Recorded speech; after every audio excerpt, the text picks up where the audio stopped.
Assalamualaikum warahmatullahi wabarakatuh. Kami dari kelompok 11 tentang berbagai aspek hukum keluarga, matkul hukum perkawinan di Indonesia.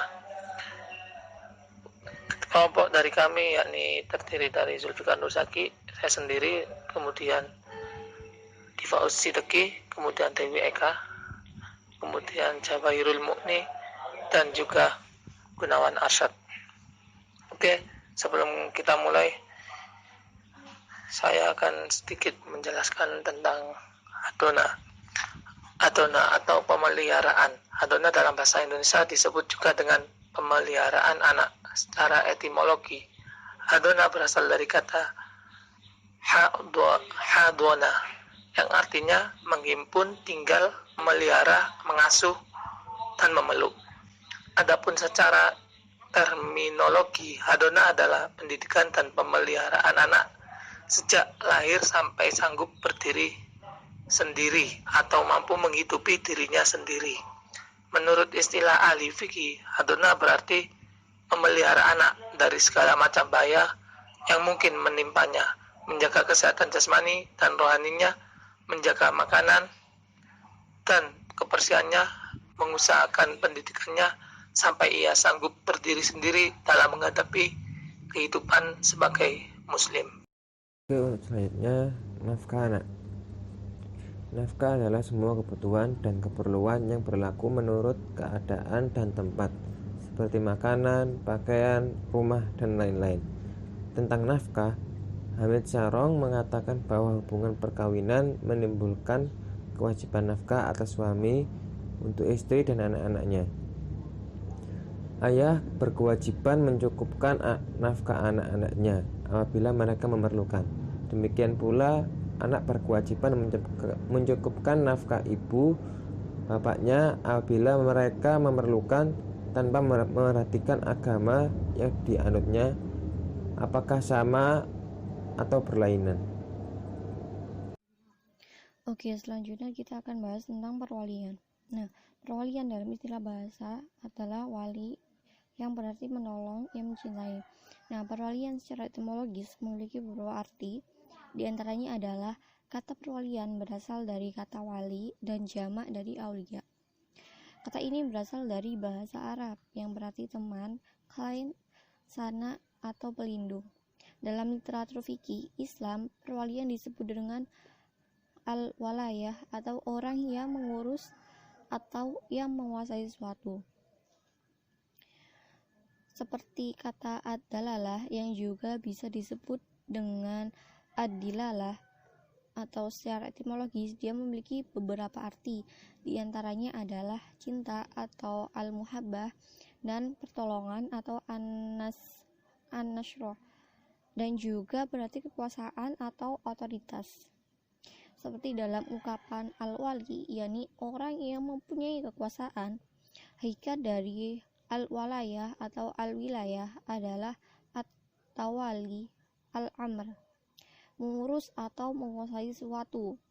Perwalian dalam istilah fikih disebut wilayah, yang berarti penguasaan dan perlindungan. Jadi, arti dari perwalian menurut fikih ialah penguasaan penuh yang diberikan oleh agama kepada seorang untuk menguasai dan melindungi orang atau barang. Orang yang diberi kekuasaan perwalian disebut wali nikah. Kemudian menurut komplikasi hukum Islam, perwalian adalah kewenangan yang diberikan kepada seseorang untuk melakukan sesuatu perbuatan hukum sebagai wakil untuk kepentingan dan atas nama anak yang tidak mempunyai kedua orang tua, atau orang tua yang masih hidup tetapi tidak cakap melakukan perbuatan hukum.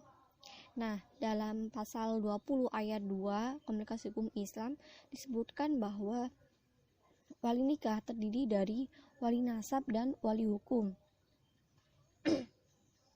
Selanjutnya dalam pasal 21 ayat 1 disebutkan wali nasab terdiri dari 4 kelompok, yaitu yang pertama kelompok kerabat, laki-laki garis lurus ke atas yakni ayah, kakek pihak ayah, dan seterusnya ke atas.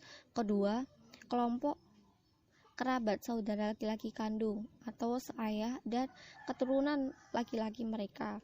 Kemudian yang ketiga adalah kelompok kerabat perpaman, yakni saudara laki-laki kandung ayah atau seayah dan keturunan laki-laki mereka. Kemudian yang keempat yaitu kelompok saudara laki-laki kandung, kakek atau saudara laki-laki seayah dan keturunan laki-laki mereka. Kemudian dalam pasal 23 ayat 1 komplikasi hukum Islam ditentukan bahwa wali hakim baru dapat bertindak sebagai wali nikah apabila wali nasab tidak ada dan tidak mungkin menghadirkannya, tidak diketahui tempat tinggalnya atau enggan untuk menjadi wali nikah. Selanjutnya dalam ayat 2 ditegaskan dalam hal wali adal atau enggan, maka wali hakim baru dapat bertindak sebagai wali nikah setelah ada keputusan pengadilan agama tentang wali tersebut. Kemudian dasar hukum perwalian itu sendiri terdapat dalam Al-Quran surat Al-Baqarah ayat 283. Nah, kemudian saya lanjutkan tentang syarat-syarat wali nikah. Nah, apa saja sih syarat-syarat wali nikah itu? Yang pertama adalah orang mukallaf atau orang yang dibebani hukum dan dapat dipertanggungjawabkan perbuatannya. Kemudian yang kedua muslim. Yang ketiga adalah balik dan berakal sehat, karena hanya orang yang berakal sehatlah yang dapat dibebani hukum dan dapat dipertanggungjawabkan perbuatannya. Kemudian adil, dan yang terakhir adalah laki-laki.